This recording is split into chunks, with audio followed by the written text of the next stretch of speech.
Morning, everybody. Thought I'd come on and tell you, continue the story. Going back now to the farm, and last time I left you at that story was your breakfast on the fire back. Well, the afternoon routine, the evening routine used to be that we'd have a tea at 4 o'clock, thereabouts, and we used to then go out and do the milking, and finish about 6:30. And the farmer used to do the milking, and I used to do what I did in the morning, feed up and muck out. Anyway, when we came in for tea, and the farmer's wife used to mend the fire, or put coal on the fire. And then when we finished work, when we get changed, and then they used to go and sit in the room and watch TV. Now, I can't remember whether I just didn't want to go in there with them or whether I wasn't allowed. I can't remember, but every night I used to sit in the dining room and listen to the radio. And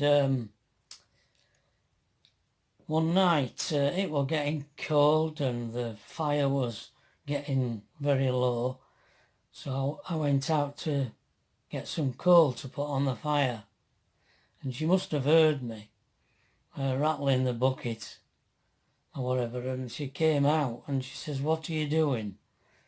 And I said, "I'm just going to put some coal on the fire." And she says, "Put the bucket down. If you're tired, if you're cold, go to bed." Yeah, so I wasn't allowed to put any coal on the fire. If I were cold, I had to go to bed. Yeah, funny. Now, the next thing that happened on this farm, it's a bit, I don't know, if you're a bit squeamish, you might not like it. Don't know, didn't know whether I ought to tell the story or not. I mean, I were only a 15-year-old kid. But his brother came across, the farmer's brother came across one day, and I didn't know what was going on. And turned out they were going to kill a pig, and which they did. Not a very nice thing to see at all. But I saw it, and also he gave me this tin, like a rice pudding tin. And I'm stood there with this tin, and when this pig fell on the floor eventually, they just slit its throat. And he says, "Right, get down there and get..."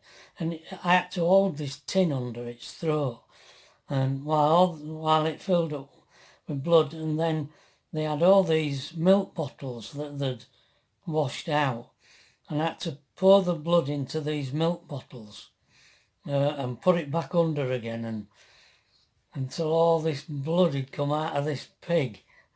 And then I had to take these milk bottles full of blood round to his wife. Oh, God. And what a story. And his wife, made black pudding with this blood. And we had black pudding for tea every day. I don't know, it seemed, in my memory, like it went on for days and days. I don't know quite how long, but I've hated black pudding ever since. Never ate it ever since that. But another part of this was I never knew where sausage skin came from until that day, when they killed that pig, because of course they gutted, they slit it straight down the middle and hung it up. And all its insides were in a wheelbarrow. And all round the intestines of this pig was this skin, this stuff, and I had to peel it off, and there were miles of it. And apparently that was sausage skin. Oh, I'm sorry.